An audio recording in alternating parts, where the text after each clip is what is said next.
I just let myself in. Again, you really should do something about the smell in this place. It's like warm milk in surrender.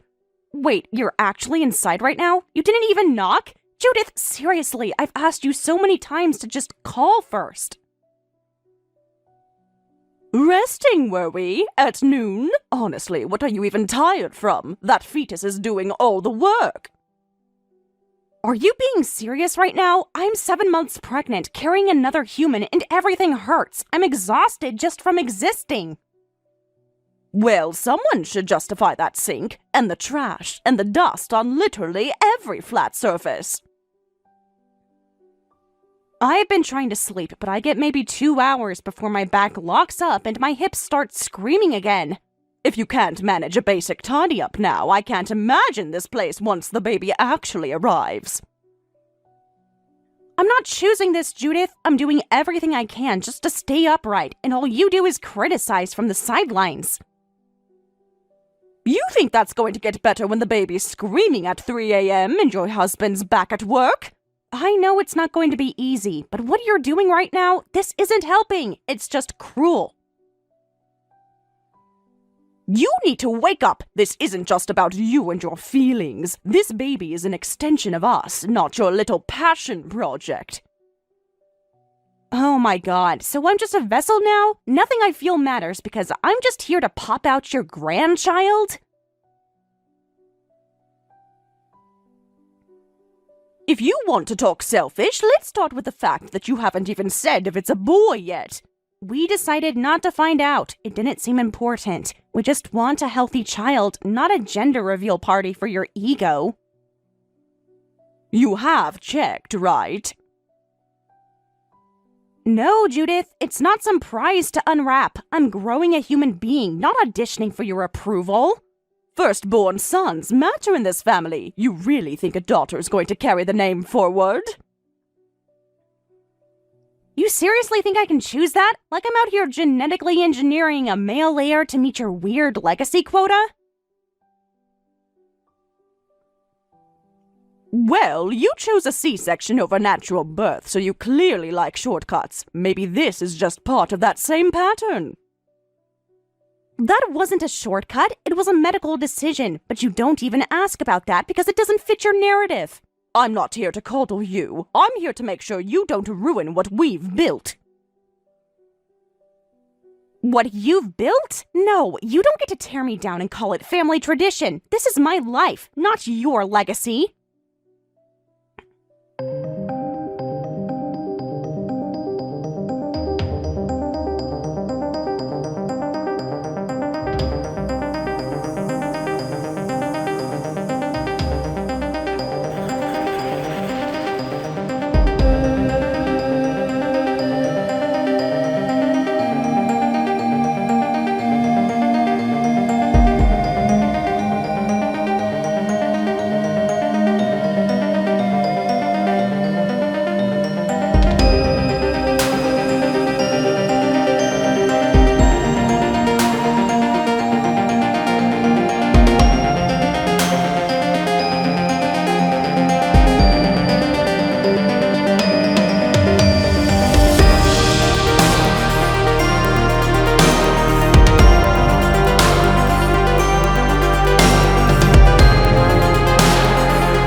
faster instead of waddling like a pity parade. I just had major surgery, Judith. I'm still recovering. I'm not even supposed to be lifting things yet. Oh, here we go, the dramatic monologue about how hard your life is. Newsflash, women have been giving birth since the dawn of time. Not everyone gets sliced open and stitched shut. My doctor said I shouldn't even be carrying grocery bags, let alone boxes of pizza for 6 people. You didn't give birth, Danica. You got cut open and had the baby pulled out. That's not the same thing, and you know it. You know what? Fine. You think I took the easy way out? Come sit through one of my incision checks and tell me how easy it is. I'm just saying, the rest of us didn't need surgery to do what nature designed. But I guess that's just the modern way. Surrender at the first challenge. Why did you even make me do this? You could have had Elliot grab the food or order delivery. You knew I wasn't up for this. Because I wanted the family to eat together. Real family. And you're just the one who carried the kid in. The job's done. Excuse me? You heard me. You served your purpose. The heir is here, and that's all you were ever supposed to bring to the table. So I'm not even a person to you, just a body you used to complete the set. You were never going to be permanent.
filled that vacuum like mold in a vase.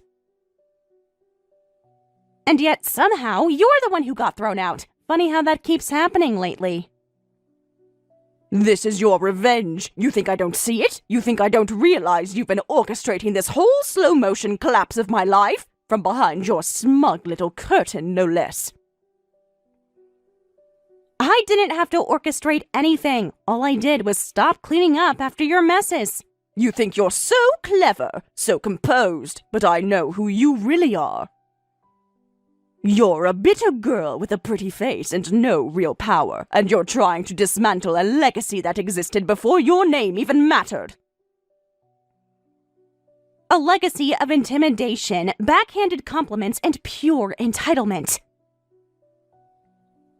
It's not much of a legacy, Judith. It's a haunted house with no foundation. You just never thought the lights would come on. You've made me a laughingstock. I was the woman people aspired to be. I hosted fundraisers, galas, chaired charities. Chaired them, Danica. And now I'm the one being whispered about in locker rooms. And whose fault is that? You didn't just burn bridges. You set them on fire and demanded applause for your confidence while doing it. They should have been grateful. Every one of those people should have been honored. I even noticed them. I gave that place status. You gave it stress, and my uncle finally decided to stop confusing that with prestige. He should have called me. He should have looked me in the eye and said it like a man instead of sending his minions to deliver the verdict. He didn't need to, Judith. Your actions spoke for you. Loudly. You think power means you'll never be held accountable. You're learning that's not how it works anymore. I'm not done. You haven't won anything. I have connections in this town you wouldn't believe. I'll rebuild. You'll see.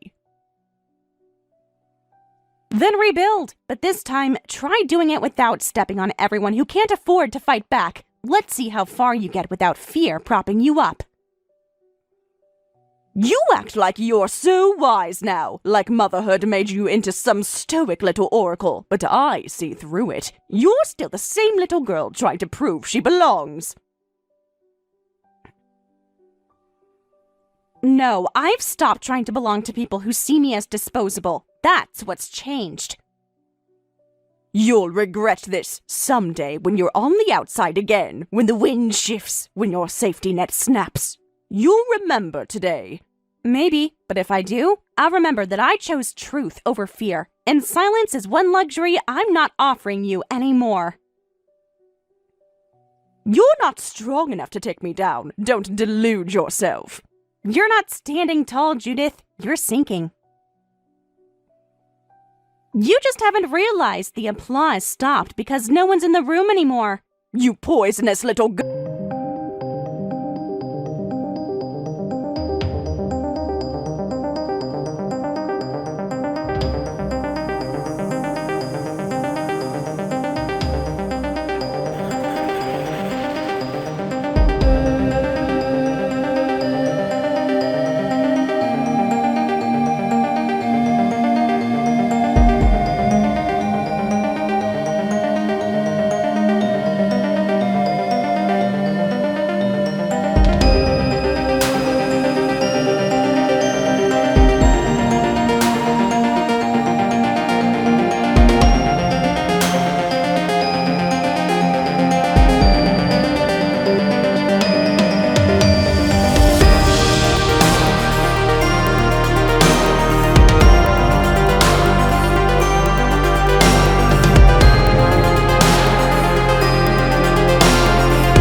need to guess who. This has Danica written all over it. She's behind this.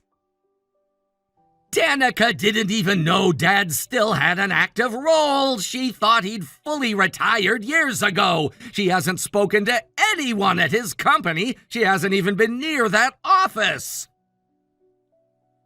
Oh, come off it. You think I don't see what's happening? One by one, everything connected to this family is being picked off. The spa, the cafe, my standing in this town. And now your father's reputation. This isn't coincidence. This is sabotage.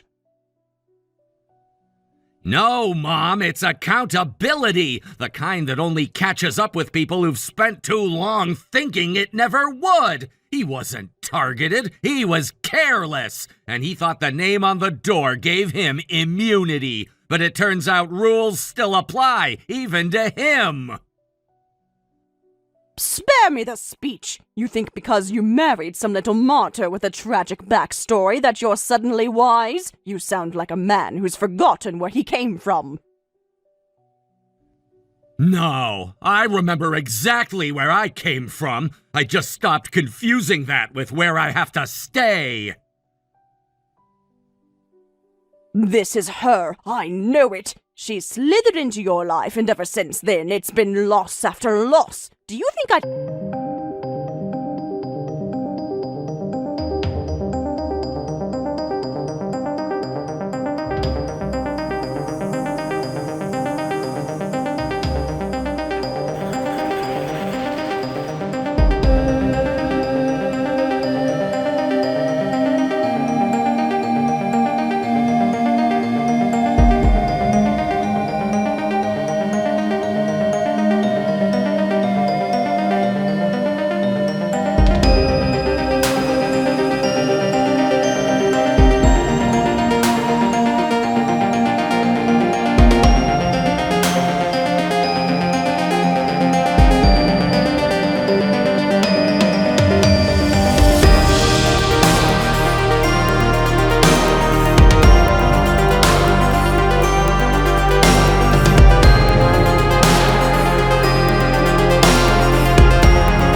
whole world is falling apart, and you need something, someone to hold on to. You waited until the job was gone, until your mother's reputation was in tatters, until there was nothing left but me, and suddenly, now I matter. That's not fair! No, it's not, but it's accurate. You really think I cut off my own mother just to win points with you? I think you didn't cut her off until it looked like I might actually leave. And you knew you couldn't keep both of us anymore. You want to talk about timing? Fine! You could have said something months ago instead of pulling away like I didn't exist! I did say something, repeatedly, in every way I knew how to say it. You just refused to listen unless it cost you something, and now, here we are. So what? You've made up your mind? That's it? Yes. Elliot, I want a divorce. Just like that. Not just like that, like this, after everything.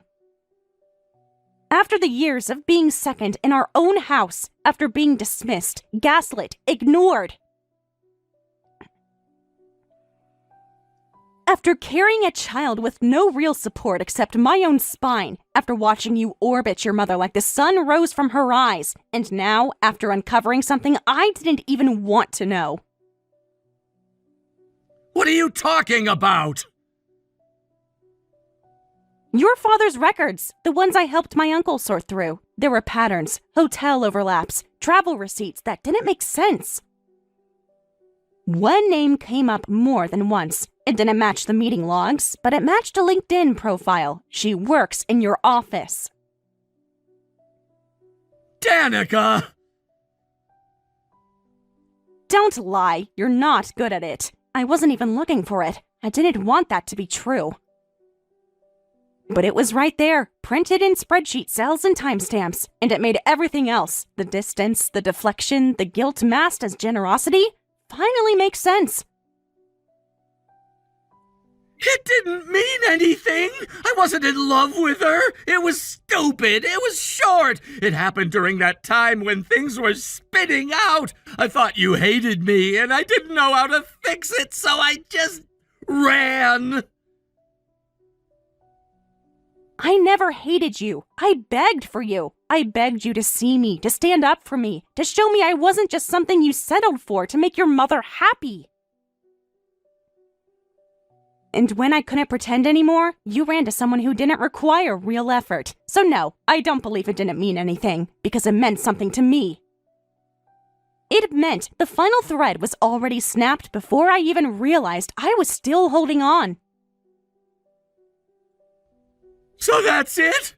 You're walking away? I'm not walking away. I already walked. You just didn't notice. What you're feeling now, this panic.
And he will never be taught to open his arms only when his hands are empty. I'm not going to let him be taught by someone who only finds humility when there's no one left to beg. So no, Judith, not today.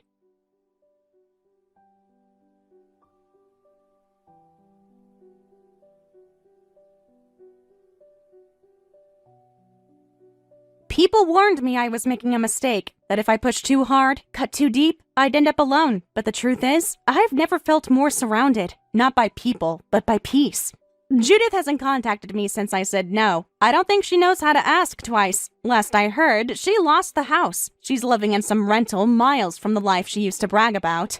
And Elliot? He signed the papers like a man turning off the lights in a room he never paid attention to. No apology, no epiphany, just silence, which frankly suits him better than any speech ever did.